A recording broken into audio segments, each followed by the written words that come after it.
થરાના દેવ દરબાર મઠ વિવાદમાં ચૌધરી સમાજની મહાપંચાયત ન્યાયની માગ સાથે તો અત્યારે ચૌધરી સમાજ એવું બોલી રહી છે કે અમને ન્યાય અપાવો, અમારું અપમાન કર્યું છે એટલે તમે બધા અમારો ન્યાય અપાવો. હાલમાં એવું બોલી રહ્યા છે. તો મોટા મોટા આગેવાનો શું બોલી રહ્યા છે તો તમે ધ્યાનથી સાંભળો.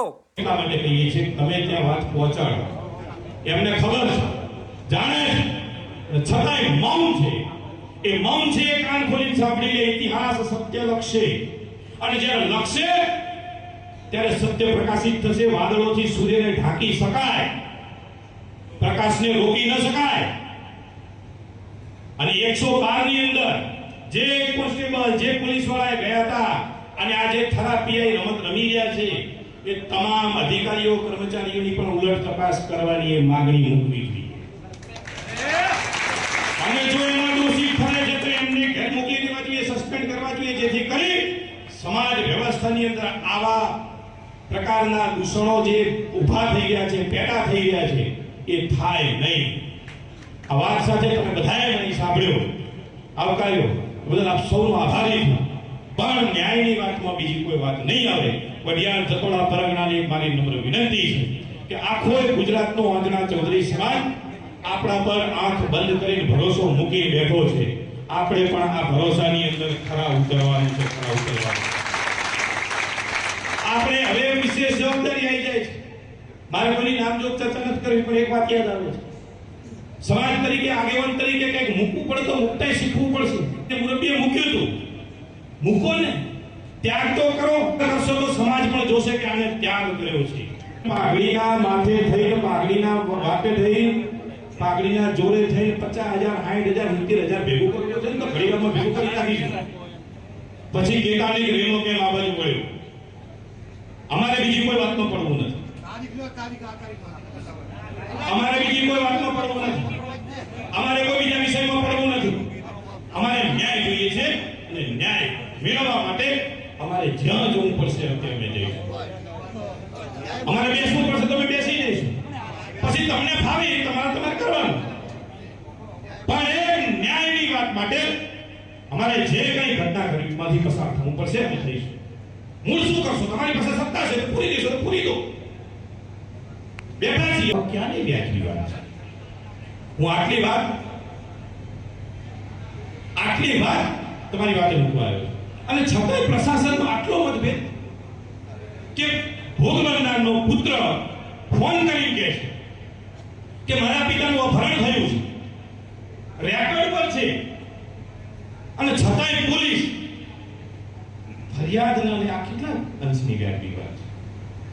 મુરબ્બી ભેમાભાઈએ કહ્યું ટ્રસ્ટીઓ તેના સજ્જન છે,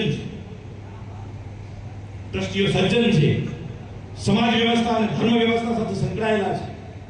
તો આપણે પૂછવું જોઈએ કે આ ધર્મ વ્યવસ્થાની અંદર જે સંત તરીકે, મહંત તરીકે બેઠા છે, એમના હાથમાં જે દંડ છે ને, એ દંડ સમાજ વ્યવસ્થાને મારવા માટે નથી, સમાજ વ્યવસ્થાનું સંચાલન કરવા માટે છે. ટ્રસ્ટીઓ મહંતને પ્રશ્ન પૂછે કે આ દંડથી સમાજ વ્યવસ્થાને મારવાનું પાપ શું કામ કર્યું? જે છત્ર છે ને, એ છત્ર એ ઢાંકી રાખવા માટે, પાઘડીને હાચવી રાખવા માટે, મહંતાઈને જાળવી રાખવા માટેનું નથી.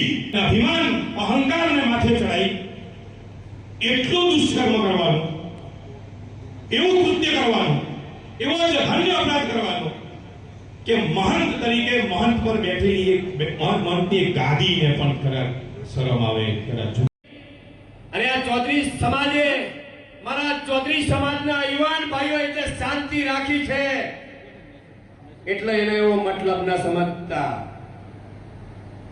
હજી પણ સંયમ રાખવાની અમારી તૈયારીઓ છે. ડોક્ટર બાબા સાહેબ આંબેડકરજીએ બંધારણ આપ્યું છે, કાયદો અને વ્યવસ્થા આપી છે. ગુજરાતની પવિત્ર ભૂમિના ગાંધીજી મહારાજે, ગાંધીજી બાપુએ આપણને રસ્તો બતાવ્યો છે. ચૌધરી સમાજ આ રસ્તે ચાલીને પણ ન્યાય મેળવીને રહીશું. અને એટલા માટે હું કહું છું કે સાહેબ, હજી વહેલું છે, તમે 4 લોકોને પાછા કરી દો. હજી 3 ને કર્યા છે ને એક તો જેલમાં છે ને એમના બધા ઉપર 16 ગુનાઓ છે. તમે એને પકડીને કોર્ટમાં હાજર કરો, નાટક કરો, કોર્ટ છોડી મૂકે. અમારા સમાજના આગેવાનો જ્યારે રજૂઆત કરે અને તમે એમને પાછા ફરી એરેસ્ટ કરીને પાછામાં મોકલો, ઓનાથી શરમજનક પોલીસ માટે કોઈ આજે મારે કેવી છે કે જ્યારે પોલીસને એમના દીકરાએ ફોન કર્યો 112 ની વાન ત્યાં જાય છે અને ત્યાં પોલીસ વાળા બે જણા વિડીયો ઉતારીને કબૂલાત કરાવે છે કે તમે તમારી જાતે આવ્યા હતા. આજે માર પડતો હોય ને એકલો વ્યક્તિ હોય તો જે કે ને એ કરવા તૈયાર થઈ જાય. અને પોલીસને અધિકાર કોને આપે છે આવા વિડીયો બનાવવાના કે તમે એમનો વિડીયો ઉતારીને કબૂલાત કરો છો? તમે ખુદ એમને પોલીસ સ્ટેશને લઈ જાઓ છો અને ફરિયાદ નથી નોંધતા. અમારા આગેવાનો 5-5 દિવસ તમારા ખરાબ પોલીસ સ્ટેશનની પાછળ પીઆઈ ની પાછળ ફરતા હોય અને ફરિયાદ ના લેવાતી હોય, ડીવાયએસપી એસપી ને રજૂઆત કરવી પડતી હોય, રેન્જ આઈજી ને, ગૃહમંત્રીને, ડીજી ને રજૂઆત કરવી પડતી હોય, ત્યારે 5 દિવસ પછી પણ વિષમતા વાળી ફરિયાદ લો તો કોઈ સંજોગોમાં પીઆઈ ને પણ છોડવામાં નહીં આવે. જ્યાં લડવું પડશે ત્યાં લડીશું. હાઈકોર્ટ જવું પડે તો હાઈકોર્ટ, સુપ્રીમ કોર્ટ જવું પડે તો સુપ્રીમ કોર્ટ પણ જઈશું. જે કોઈ છાવરનાર હશે, જેઓમાં કોઈ ગુનેગાર હશે એને છોડવામાં તો નહીં આવે. એટલા માટે નાથ ગંગાને હું વિનંતી કરું છું કે જેવી રીતે આપણે સંયમ રાખ્યો છે, જે પ્રકારે આપણે લડવા માટે નીકળ્યા છીએ, અને મને ઘણા બધાના ફોન આજે આવ્યા છે. આજે તમને કેવું છે કે આપણી લડાઈમાં ગુજરાતનો ચૌધરી સમાજ નહીં, ગુજરાતની 18 આલમ સાથે છે અને ભારત પરના ચૌધરી સમાજના આપણા આગેવાનોના પણ ફોન આવ્યા છે કે તમે બોલાવો, અમે તૈયાર છીએ. અને આજે એટલે હું સરકારને ચેતવણી આપું છું કે હજી પણ સમય છે. અમે કોઈ ખોટા વ્યક્તિઓને ગુનામાં સંડોવવા માંગતા નથી, પણ વિડીયોની અંદર ખુદ આરોપી દેખાય છે, આરોપી ખુદ કબૂલાત કરે છે અને ઈ આરોપીએ રેકોર્ડિંગ પણ વાયરલ લોકોના થયા છે ને એમાં કબૂલાત પોતે કરે છે કે મારી ભૂલ થઈ ગઈ છે, હવે શું કરવું? અને ખુદ જો આરોપી કબૂલાત કરતો હોય તો પોલીસને કઈ મજબૂરી છે કે આવા લુખ્ખા તત્વોને છાવરી રહી છે? એ મહંત કેવાને લાયક નથી. મહંત કેવો હોય? આપણા ઋષિ મુનિઓએ આજે મઠની પરંપરાઓ, જે આસ્થાના કેન્દ્રો છે, અને એવું કહેવાય છે કે જે માફી માંગતો અને માફ કરી દે એને સંત કહેવાય. સંત કોને કહેવાય? કે અંધકારમાંથી પ્રકાશ તરફ લઈ જાય એને સંત કહેવાય. સાચું માર્ગદર્શન આપે એને સંત કહેવાય. અને એટલા માટે તો મને હજી પણ શંકા છે કે અમારા હજારોની આસ્થાનું કેન્દ્ર જો આવા લુખ્ખા તત્વોનો જો અડ્ડો બનતો હોય તો એને તો કોઈ સંજોગોમાં ચલવી નહીં લેવું.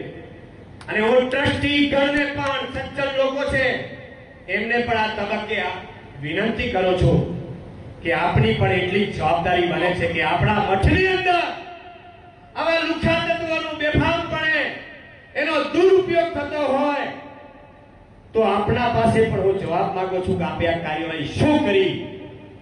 આપણું પણ નિવેદન અનિવાર્ય છે કે આપણા મઠની અંદર આ ઘટના ઘટી છે અને આ બાબતે હજી સુધી નિવેદન નથી આવ્યું, એ અમારા માટે દુઃખદાયક છે.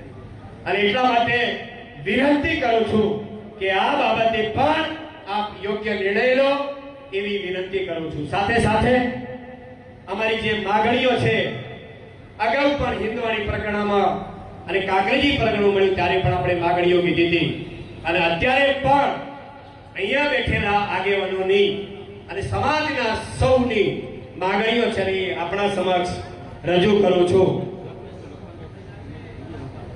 અને આપણે બધાએ